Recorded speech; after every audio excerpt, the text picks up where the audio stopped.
Moi, c'est Guillaume. Au départ, je suis ingénieur chimiste de formation et en 2014, quand j'ai obtenu mon diplôme d'ingénieur chimiste, je me suis lancé dans la vente à domicile avec De Marle.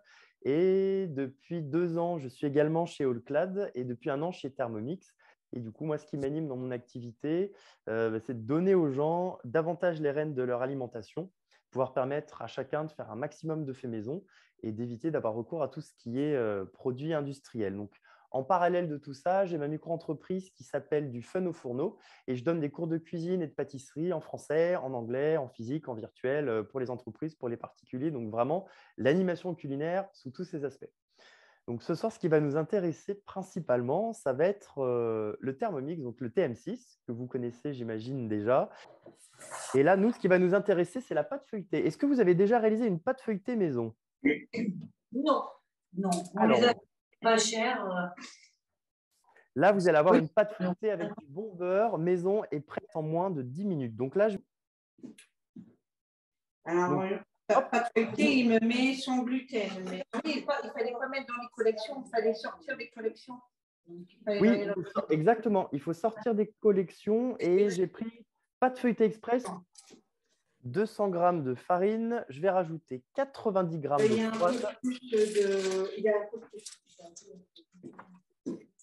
Et là, je vais vous donner l'astuce pour une pâte feuilletée inratable. Il faut conserver des paillettes de beurre dans sa pâte. Il ne faut surtout pas que tout le beurre soit complètement mélangé à la farine, sinon on va obtenir une pâte brisée. D'accord? La recette, la recette indique 20 secondes, c'est beaucoup trop. Retenez qu'il faut obtenir des paillettes de beurre dans sa pâte pour obtenir une pâte feuilletée. Donc en fait, il faut arrêter le Thermomix quand il va rester 10-11 secondes. Donc là, regardez, par exemple, je vais sur suivant. Là, j'ai 20 secondes. Je tourne les 20 secondes et je mets 10. C'est largement suffisant pour cette recette. Pas besoin de température, je ne touche pas.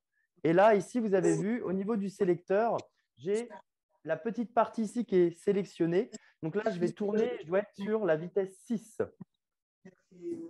Donc là, c'est parti et je vais vous montrer ce que j'obtiens après par le couvercle. Donc là, hop. Donc là, je vais vous montrer ici ce que j'obtiens. C'est très important, il faut obtenir ici une semoule, comme ceci.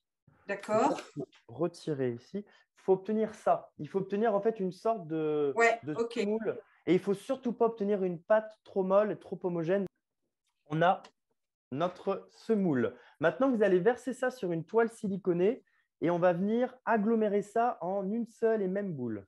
Quand vous avez un peu de temps, la pâte feuilletée, vous en faites une double recette ou une double quantité, ou alors vous gardez toujours un petit peu de beurre congelé au congélateur. Comme ça, vous la faites minute. Et si vous voulez vous faire une quiche, d'ailleurs, mesdames, est-ce que vous êtes équipées d'un Allclad aussi, grâce à Caroline? Yes, il y a Virginie et Marilyn, oui. Top. Eh ben, pour faire les cuissons de vos quiches ou de vos tartes, franchement, c'est top, c'est excellent.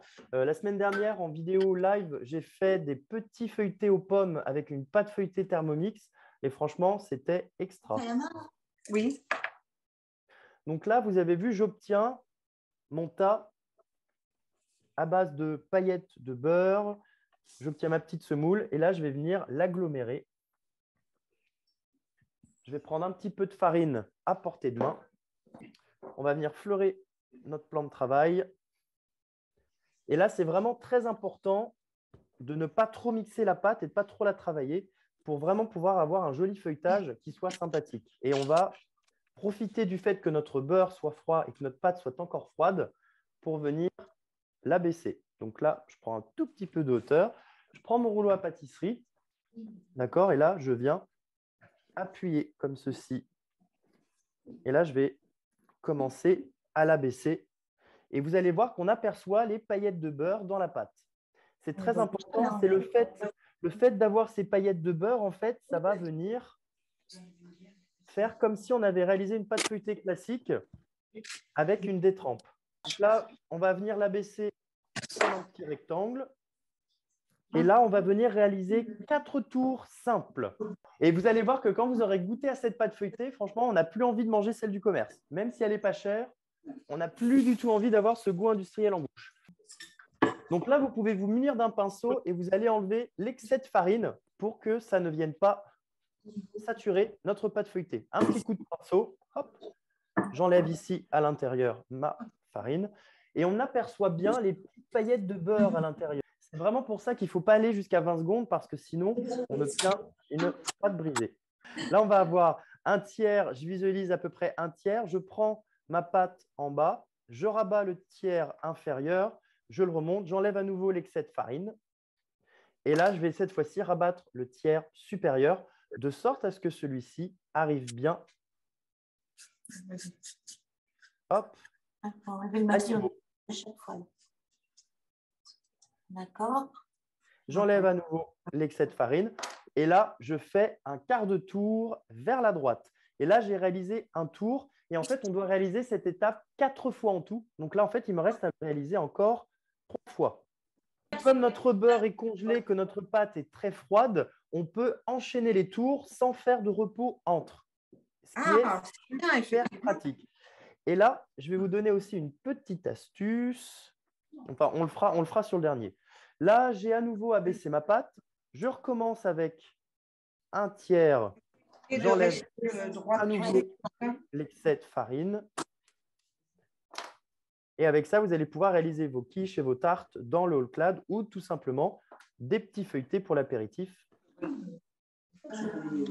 J'enlève l'excès de farine et on tourne toujours dans le même sens. Je refais un quart de tour à droite. C'est toujours important de tourner à droite. C'est bon. Là, on a fait 2 tours. Donc, vous avez vu que c'est fait hyper rapidement, hyper simplement. Mais il faut faire ça. Oui, d'accord. Pour bien.